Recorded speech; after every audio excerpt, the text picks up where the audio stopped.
If you've struggled with stress, balance, or burnout, and simply feel discouraged or even defeated, and if you're ready to move from force to flow and enjoy ultimate Zen success in your career, health, or relationships, then the Zen Success Show is for you.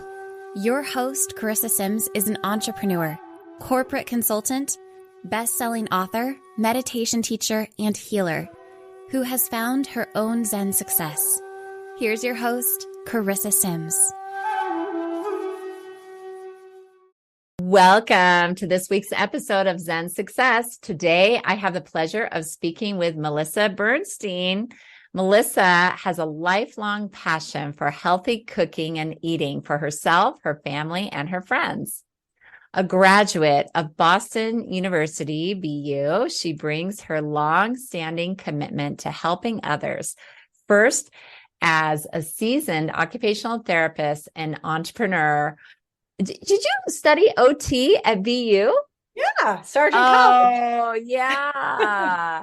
I know one of the professors there. It's got to be Karen Jacobs, right? Karen Jacobs, and I wrote a book with her. Yeah. Oh, I adore her. She's one of my people. I know, she was one of my mentors, and she asked me to write a chapter on being an entrepreneur. Ah, wonderful. In her book. Yeah, and I was like so honored. So Awesome. BU is like, that's always what I think of, as Karen Jacobs. Yeah. It had to be her. I knew it had to be her. she's a forefront, right? She's always she's out something there. else. I don't know how she has all the energy. I really don't. I know. So I'll just share more about Melissa. Okay. She first as a seasoned occupational therapist and entrepreneur, and later as a certified chef. She is devoted to eating healthy and teaching others how to do the same. Her cookbook beautifully, and she has two cookbooks, one for caregivers and one for everyone else. Although sometimes maybe we could all be considered caregivers. There's always someone else around that wants to eat the food. Well, for children, for sure. If you have children. You can use the caregiver book. Yeah, absolutely. The Power of 5 test kitchen sprouted from the concept of the 5 S's from the Power of 5 formula. Get more sleep, sweat, socialization, and less stress and sweets. So yes, try telling that to my kids. You have kids? Yes, 4. Oh my gosh. Yeah, we have 4. All grown. We have 6 grandchildren, so they're all grown. So right. Yeah. Now enjoying the grandkids. Oh, wonderful. So the Power of 5 Test Kitchen, the Caregiver and the Standard, promotes healthy cooking and eating a diet high in protein, whole grains, fruits, and vegetables, low in carbohydrates with little or no sugar. Welcome, Melissa. Thank you for having me. So nice to meet you. Yeah, it's great. It was great to interview your husband as well, as you guys are partners in this, the Power of 5. Yep. And tell me a little bit about your cooking philosophy, because it seems similar to keto, but maybe it's not officially keto diet. Yeah. So there's, a lot of different kinds of eating lifestyles out there.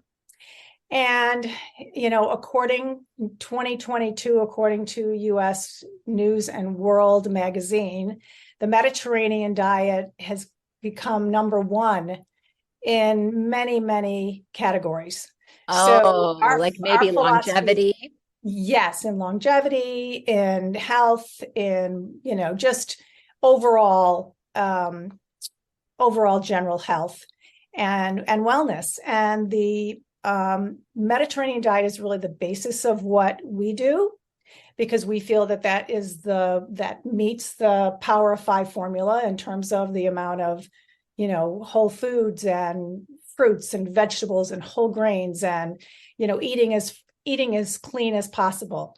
So when the cookbook really came from that formula and re-emphasizing how clean we need to eat and how important food is. And food is really medicine. And what I mean by that is that if we eat healthy foods and we eat things that have whole grains and fruits and vegetables and legumes, you're going to get your necessary vitamins and antioxidants and minerals and things that you're going to get from whole foods. And the Mediterranean diet is really all about healthy eating in those realms, including, fresh fish, including chicken without the skin on it, having proteins, but having proteins that are healthy proteins rather than red meat. They do not portray red meat. My husband and I are both vegans, but we certainly feel like the Mediterranean lifestyle is really more doable for many, many people. We don't, we don't push our vegan lifestyle on other people. We just, if people want, my cookbook is not a vegan cookbook. It is a cookbook for everybody. And there is a section that's on every single recipe has a Melissa's modifications, which includes anything that you might want to do to this recipe depending on your eating lifestyle. So if you eat fish or you're a pescatarian, you can add a piece of fish or protein to the recipe. So there's lots of variations to my recipe because I really want people to understand that there's nothing wrong with anybody's life. They have to choose their own eating lifestyle for themselves and what's best for them. The Mediterranean is proven scientifically that it is the number one, diet or lifestyle. I'd like to call it lifestyle. We don't like to call it diet because it's really a lifestyle. It's not just, you do this in this day and then you go back to eating your old ways. And diet sometimes feels like a sacrifice. It does. Oh, I have to limit something. It just, the word kind of gives me, it's not a good word. It's not a good word. It has a negative connotation. But it's your lifestyle. It's your lifestyle, and it takes intention to eat what is good for you. If you want to lead a Mediterranean lifestyle or a vegan lifestyle or a vegetarian lifestyle, it takes intention. You have to think about what you're buying at the grocery store. You have to think about your cooking. You have to think about how you're cooking. Are you cooking with oil? Are you frying things, or are you cooking in vegetable broth? So everything takes intention to think about what you're doing. I know it might seem cumbersome to people, but it really isn't. If you choose that you want to be healthy and you want to enhance your longevity and reduce inflammation and reduce the risk of disease, you want to feed your body well. You want to feed it good food. And it's not only for your body, it's for your heart and your brain. It's, all parts, but heart healthy foods are really important. And, the Mediterranean diet or lifestyle really does outline that type of eating. Wonderful. So would that also include cheese, like feta cheese? I know you said personally you're vegan, right? But Mediterranean lifestyle, does it add cheese or no? Is it more of like hummus and baba ganoush? Yes, exactly. It's more, it's really less dairy. You can eat some dairy, but at a limitation. Okay. In small amounts. Yeah, small amounts. Exactly. Okay. Interesting. But then why did you personally choose to go vegan? Did you feel like your body did better on veganism? I was diagnosed with cancer and I went to vegan. So I was eating more meat and fat. I was doing more of a keto diet and I went to veganism. I'm not saying that was the cure for me. I think it helped with my inflammation. I'll just say that. Yes. So, I had been a vegetarian since I was 21. Okay. So with just a little blip in the middle when my son was born, and the craziest thing is I craved red meat. It was crazy. Oh my God. I did that when my daughter was born. I ate fish. I ate protein. Really, it was bizarre. So it is bizarre. I ate red meat through that pregnancy. I mean, I hadn't had a piece of red meat since I was, 19 years old. Oh my God. I know. I had to have filet mignon like every day. I would get these kebabs at a Mediterranean restaurant, actually, but That's funny. Yeah. Well, Mediterranean, they have meats and stuff in Mediterranean. Yeah, they do. Yeah. So, so other than that, as soon as he was born, it was the end of that craving. It was Okay. a weird thing. So, But you were still did you breastfeed him? And I did. Yeah. I did. And so even though, but you still didn't have the cravings. Got it. Okay. No. And I was eating a healthy diet. So I really wasn't worried about, not having Yeah, enough of course. nutrition or whatever. Mm-hmm. So when David and I got together, he was not a vegetarian, but he lived with one, and I started cooking as a vegetarian, and we had no meat in the house, no chicken, no other products. And he began to eat this diet. And as a result of it, since we've known each other, he's probably lost about 40 pounds. Wow. That's amazing. Yeah. Just by eating healthy and eliminating the meat products and the dairy.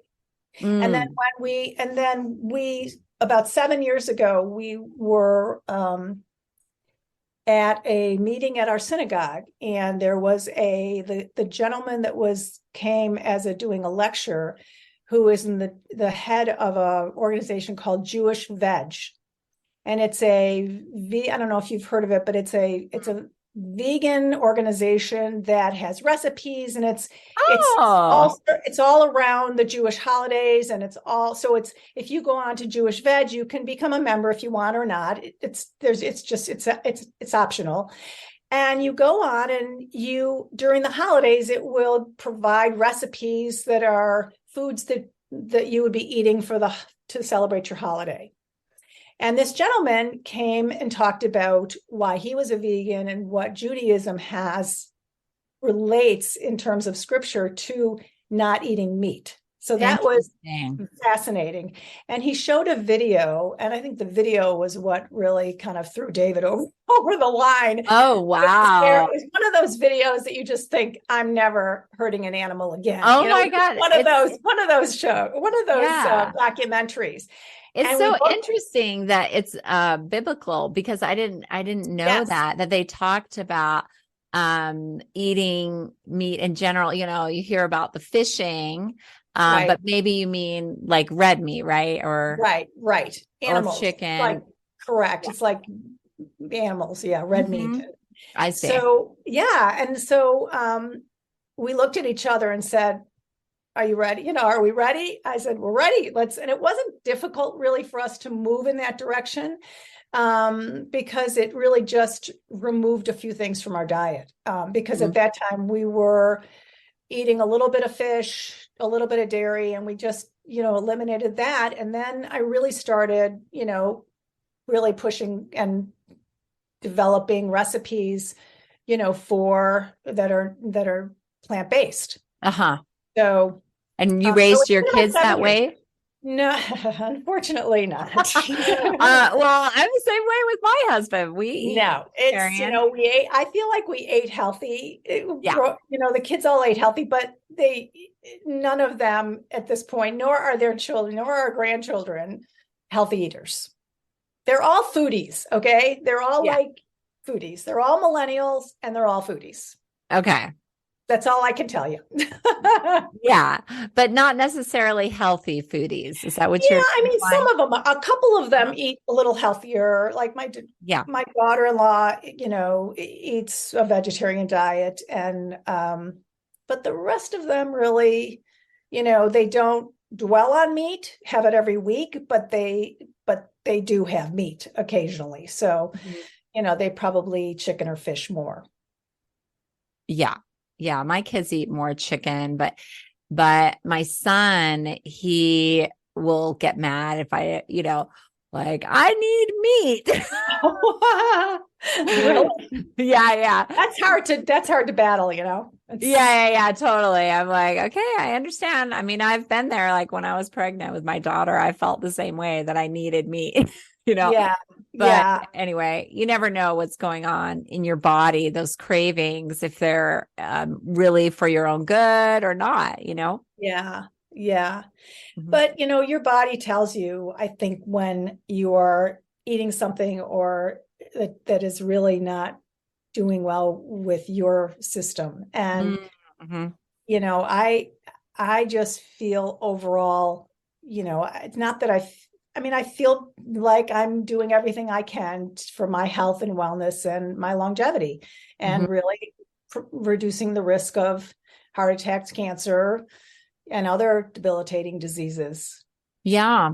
And have you seen results in your life? I mean, I want to say if you look up the video, look at Melissa, her skin is just vibrant and beautiful and clear. And, Thank you. I mean, that could be as a result of not only your well-being, but the diet that you've had for so long. It could be, although I have to say, sidebar, my mother just passed away at 98, and she had the most beautiful complexion. God, yes, had a long life. Genetics too. Yes, and I think a little bit of it is genetics. Yes, of course.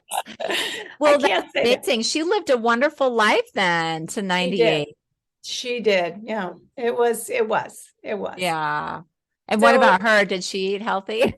I would say, she loved her sugar. She loved her chocolate. That's how my grandmother was. Yeah. Just sugar, ice cream. She would eat ice cream like for breakfast and stuff. That was interesting. Oh my goodness. Yeah. She didn't smoke, she didn't really have an exercise regime, but, she had an occasional drink, but she really, she generally ate well. I think generally ate healthy other than her sweets, sweet tooth. But hey, she was the last one standing in her family at 98 and a half. And, a lot of her family died young. So she never really thought she was going to make it this long, but she did. And, up until she broke her hip, she was independent in a, assisted living facility and getting herself dressed and going to the bathroom and doing everything by herself, and then, that's amazing. I would see her quite often and take her out and do things. And then, then once she broke her hip, it was kind of, how that happened. Yeah, that makes sense. The beginning of the end. It's kind of the beginning of the end. So I see. Yeah. Well, I mean, tell me about your own history. Have you ever had any health challenges or I have been extremely fortunate. I have. Oh, see, another testament. I have not had any illnesses. The only thing is I had my gallbladder removed, but that's a familial thing as well. My mom did, my sister did, I did. So we've all, I think that's more familial. I don't know if there's any research to that, but it seems kind of odd that all three of us, had our gallbladders taken out. I would say so. I would say that's a genetic, right? Other than that, I really have not been in the hospital or had any, any health scares or anything. I've been very, very fortunate. I exercise. Let's talk about your routine. What kind of other things are you doing in addition to your diet? So, cooking is kind of my I cannot transcend during cooking. It's kind of my outlet. I also am very involved in other things. I do art, I do creative things. I exercise 3 to 5 times a week. That would be either walking, hiking. I do. And how long do you go? Like for an hour or at least an hour? We're out at least an hour. If we go on a trip and we try to have a physical part of our trip when we travel, so that we do, like we went to Sedona, and that is like incredible for hiking. Every day we did a different hike.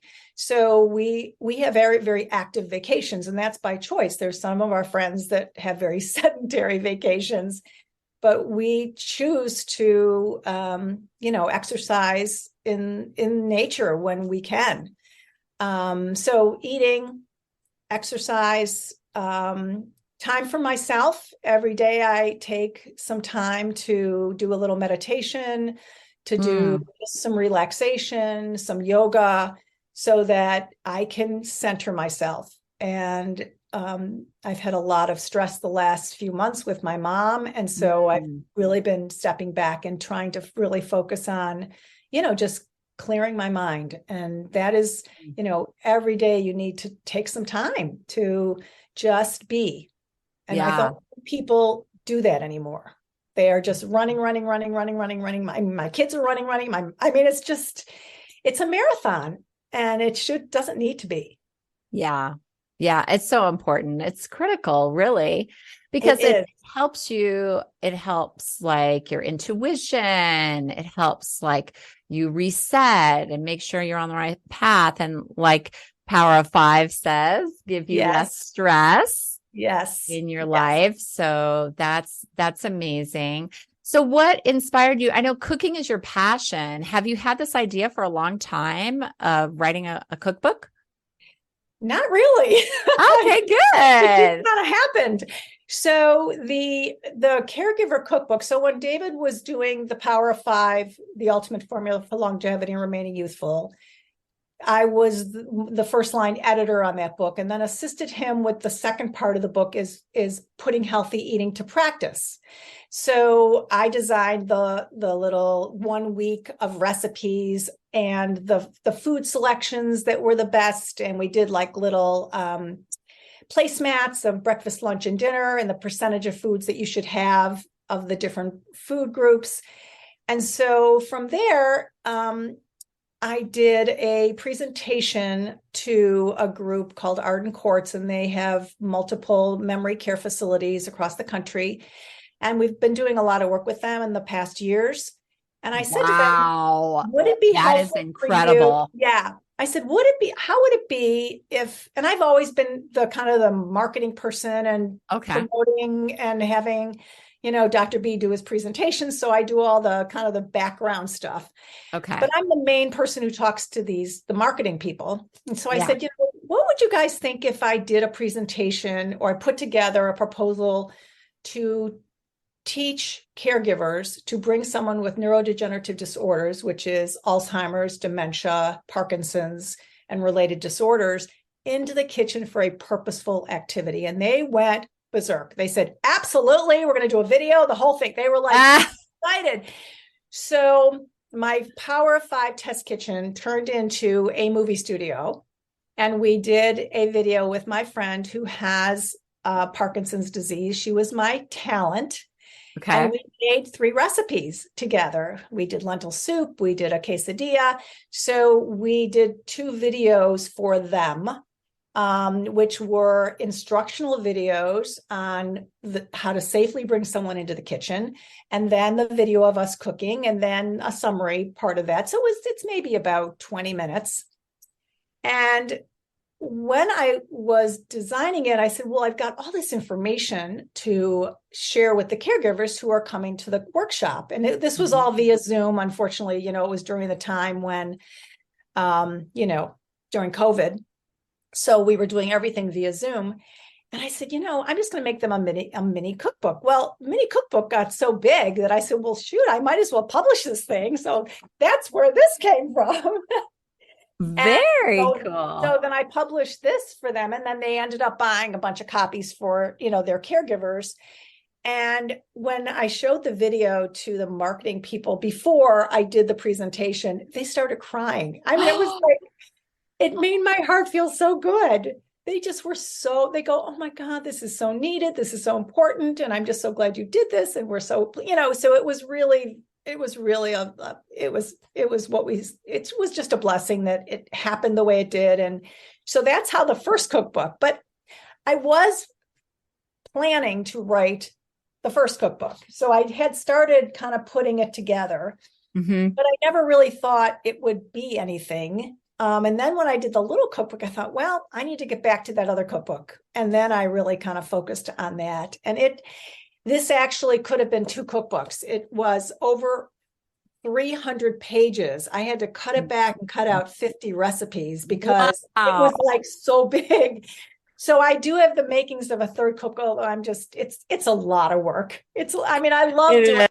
I'm so glad I did it. I feel so accomplished doing it. And I know it's a valuable tool for those going into the kitchen. Even if you're not, you don't really know a lot about cooking, this would really help you to kind of get some basics about cooking. And also things that they might not know about cooking. So, so that's really how this all came about, was the second part of Dr. B's book, which kind of launched launched this whole thing. And then I decided, well, I need credentials behind me. I can't just be like writing a cookbook without some credentials. So I went and got some training to be a vegan chef. And I'm actually signed up for another course. And it's really fun to do that. I don't know if you've ever taken a cooking class where they actually you have to take pictures and they grade you, and it's really fun. I would love that. I would love that. Really fun. That's really amazing. Fun. Yeah. See, you're bringing so much joy into your life through all of this. And yeah, it really is. And some of the recipes, can it actually benefit people diagnosed with Alzheimer's and Parkinson's? Is that part of the Mediterranean diet research? Well, it's really the dementia and Alzheimer's patients, as you may have heard, they really crave a lot of sugar. And there's research that they crave that sugar. So, when I've done caregiver type podcasts where that question always comes up to me, it's like, well, my loved one loves sugar. What do I do? So if you look at the Power of 5 formula and you look at the reduction of sugar, sweets, in that sweet section, that is where I really talk about replacements, if you will, for sugar. I see. Yeah, because that is such an inflammatory response, right? Is having absolutely. Sugar. And is that just regular sugar, like refined sugar? Is that all types of sugar? Like table. I'm sorry to say that, but sugar is sugar. And yes, sugar is sugar. So coconut sugar, anything. Yeah. Any of those sugars, I've been using some replacement sugars, the one that's called monk fruit sugar, which does not have an effect on your blood pressure or, have you heard of that sugar? I have heard of it. I've seen it very rarely. You can buy that at the store. You can. And it actually is a 1-to-1 ratio. So you're able to utilize it in baking and cooking. So I found that as a really nice replacement. And also fruit juices, even though, fruit juice can turn into carbohydrate and can turn into sugar, but you can also use that for sweetening. So with Alzheimer's patients or dementia, fresh fruits are the best source of having that sweet tooth, helping that sweet tooth.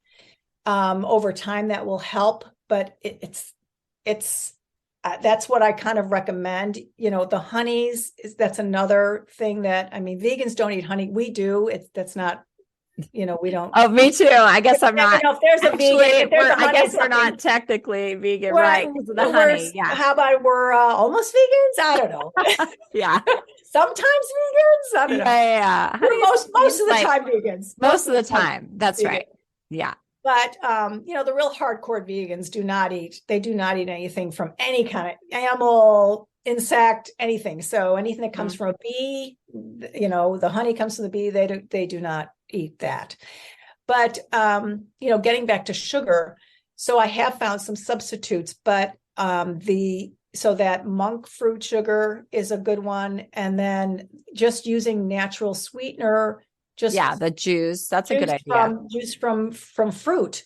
And I make a lot of desserts, and there's a bunch of desserts in here that just are fresh fruit kinds of things, making an ice cream in your blender with, bananas and just a little milk and ice and, some strawberries, and you blend it up and it makes like a little custard. So that's simple and delicious and sugary. Mm-hmm. Yeah. And your body processes that differently, right? It doesn't have that inflammatory response. Correct. So it doesn't spike your blood sugars. So that's something that affects diabetics and in terms of the spike. And then, when you eat a piece of candy, for example, you get that immediate high and your body goes up and it goes down. So yeah. I can't even eat that anymore. I can't even eat candy. It's just like, I don't even want it. But I know.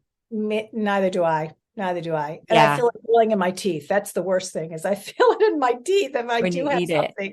Yeah. It's terrible. It's Yeah, terrible for you. And there's a lot of additives and things like licorice or that's something like true. that. They Yeah. they add a lot of things to it. So again, it doesn't stick with my eating clean and not eating additives and preservatives. Mm. That's another thing that you probably watch yourself in terms of additives and preservatives. Yeah, I do. And I try to educate my children too, especially I mean the MSG is really and then they call it different names and it's kind of scary, and natural flavors. So I know they Yeah, kind of hide things in they natural do. flavors too. Sugars are hided, Oh fats yeah. are hided, so reading boxes and Mhm. what you're actually getting is really important to understand labels. And you're going to see, if you see a lot of things that you can't even pronounce, don't buy Mhm. it, don't eat it. Because it's some sort of additive, Mhm. some sort of chemical additive. So I stay away from all box things unless they're, pure, like something that's a pure kind of thing, like a, Mhm. can't think.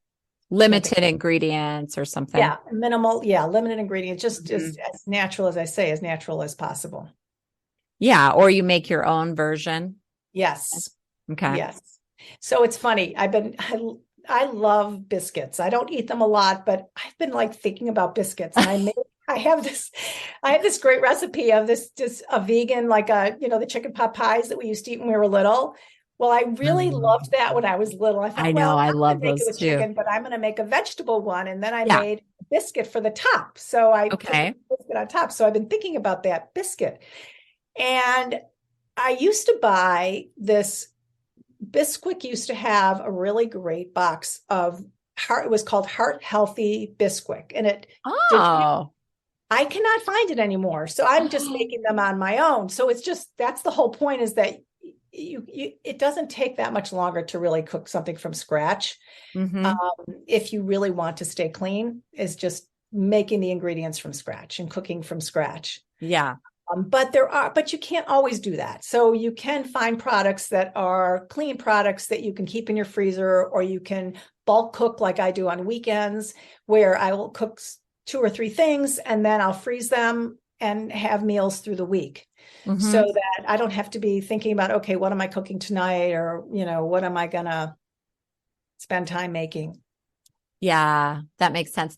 It's interesting that you were talking about processed foods because I also interviewed a cardiologist that said that research they've done is that's the main issue that causes problems with the heart is processed foods and not Yes. eating simply like you were talking about.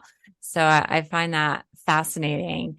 Yeah, I mean, if you Um, like hot dogs, I mean, if you look at other stuff, if you just look at a label, I mean, the education for label reviewing is really important. I might even do a course on it or something, a little mini something. yeah, like a little Because it's online. it's Uh-huh. just, I don't think people understand what the food industry is putting into the products that they're buying. Mm-hmm. And that's why it is so important to, again, if I'll say it, read labels. And if it's something you cannot pronounce or you do not know what it is, don't buy it. Don't cook it for your family. Don't put it in your Mm-hmm. body. Yeah, absolutely. And I'm pretty good about that for my kids. My kids are 8 and 11, Mhm. but when they go somewhere else or like even at church, we started going to church again and they Uh-huh. started I'm like, oh no, they're giving out chips. And I want to encourage us all to go to church, but they're just like giving this like awful food. I And know. and his friends, I mean, he thinks I'm really strict. Like my kids think I'm really strict because their friends are all like having sodas and all this stuff. And I do allow them occasionally, but the sodas, I mean, let's talk about that for a minute. I mean, All how, sugar and chemicals. yeah. It's the worst. It rots your teeth. It rots the inside of your body. It's the worst for you. And my kids did not drink soda when they were little. But I would let them, like you said, have an occasional, like on the weekend, they would have, something special, like a freeze pop or something that Uh-huh. normally they wouldn't have. So my mother told me a story before her fall. Yeah.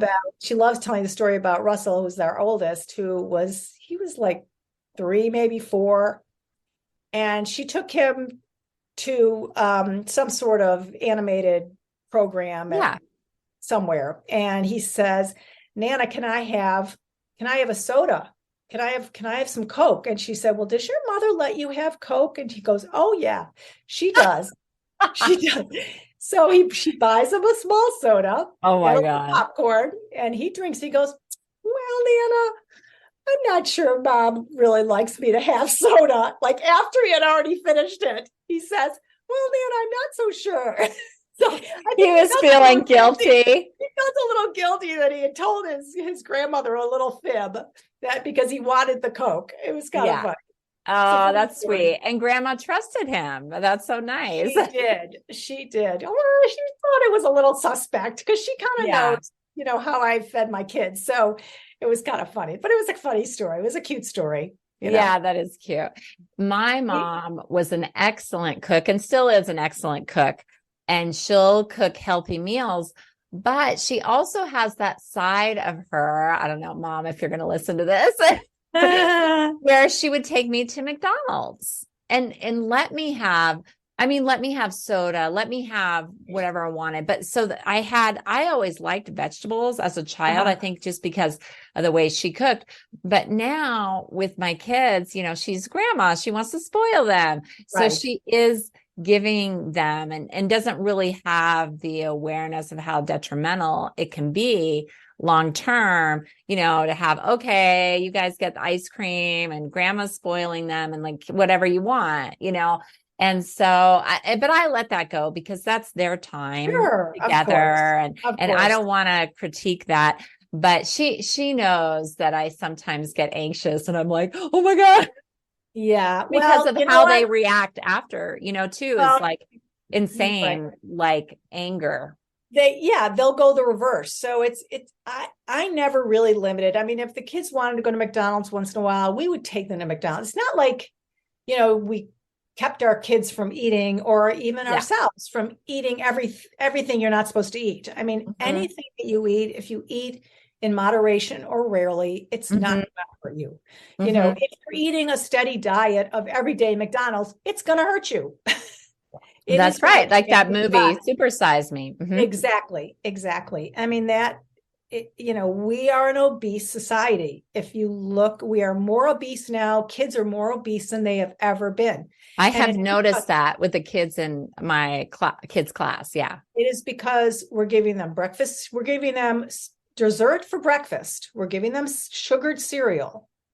So, the cereal industry knows, and they've gotten our kids hooked on sugar at a very young age. And that is the sad thing. And if parents, they may not realize how much sugar is in some of the stuff they're giving, the Pop-Tarts, the quick foods that they're giving their kids. And I'm not saying that, I'm not trying to bash anybody here. I'm just trying to say that it's really important that we help our children have healthy habits from an early age. And whatever that means in your environment.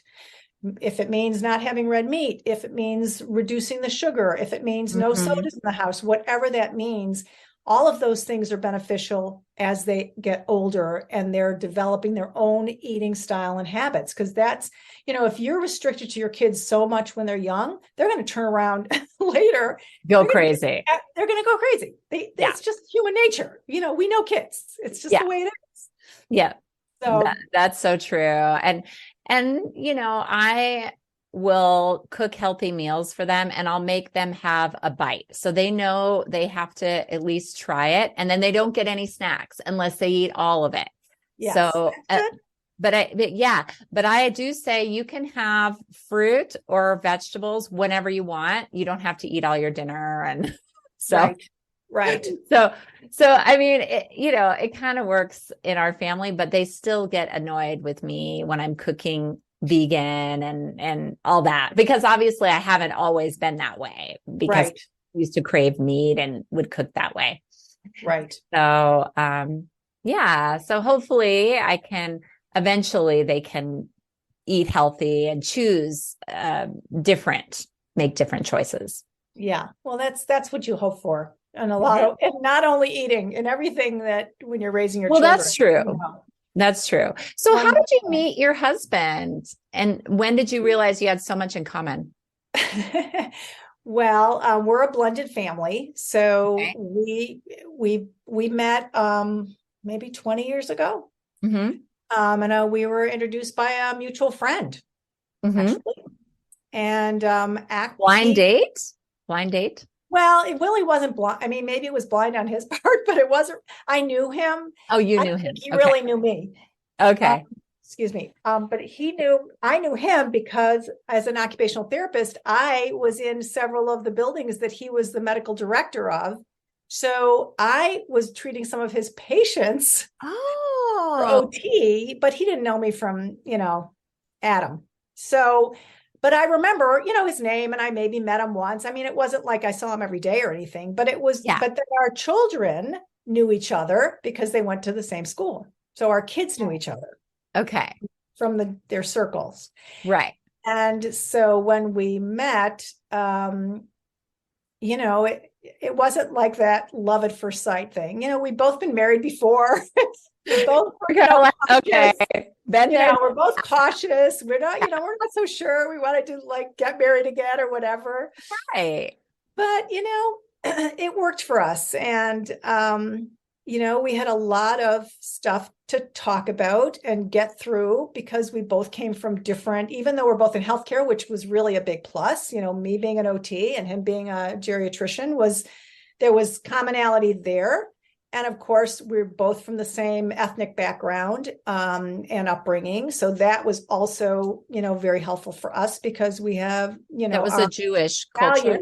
Yeah, we're both from New York and we both were raised Jewish. And that's amazing, isn't it? To have that in common? That we have that in common?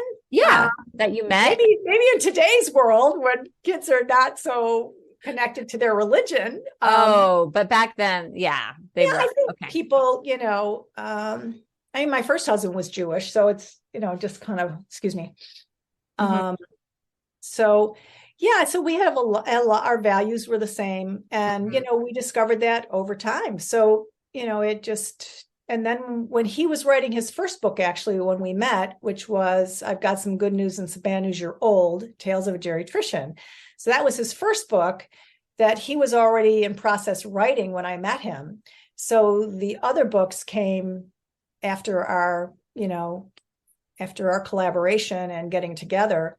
And we've done, he broke out the one chapter of that book, of the old book, which was, But Doctor, I'm a Good Driver. And I said to him, I think we need to make that into its separate own little book.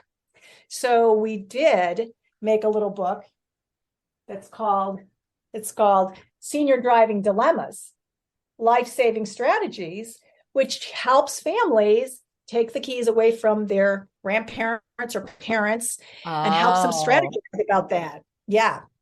Because I thought that was such an important topic. The whole book had a lot of wonderful topics about things he's learned from his patients, but that driving, of course, as an OT, jumped right out at me. Yeah.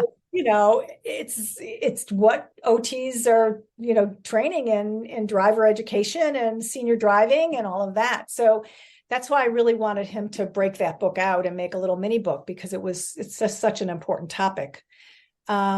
So then you realized you have more in common with that because you could help with that. Did you I started as an editor? Okay. Yeah. So my company is Dynamic Learning Online, and I had an e-learning education company before we met.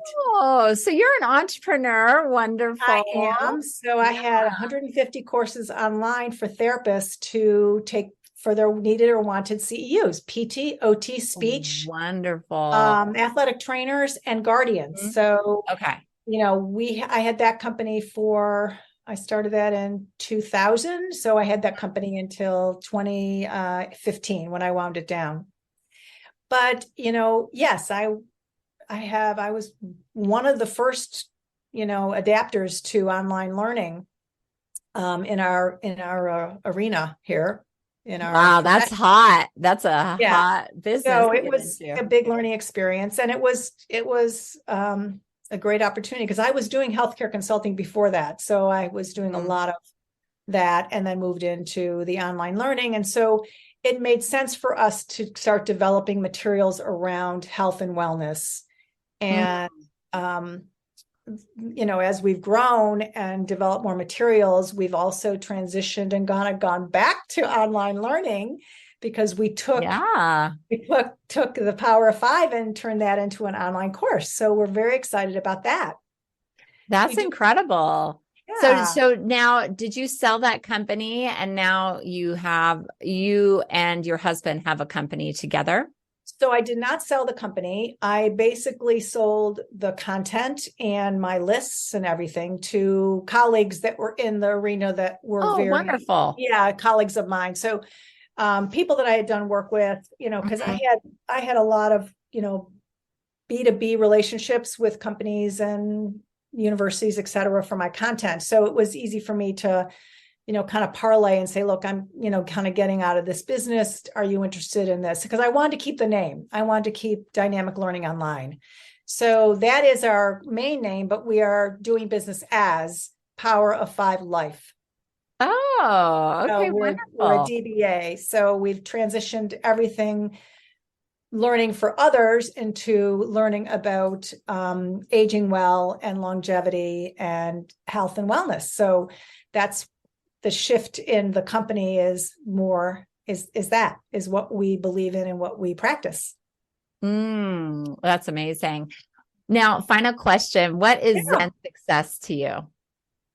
What is Zen success to me? I think Zen success is really loving and enjoying what you are doing and getting not only benefits emotionally, but also physically, and being able to share that joy of that Zen success with others. That's wonderful. It's been such a pleasure connecting. It has been a pleasure. It's great to meet another OT. Yes, it is. Sharing your light in the world.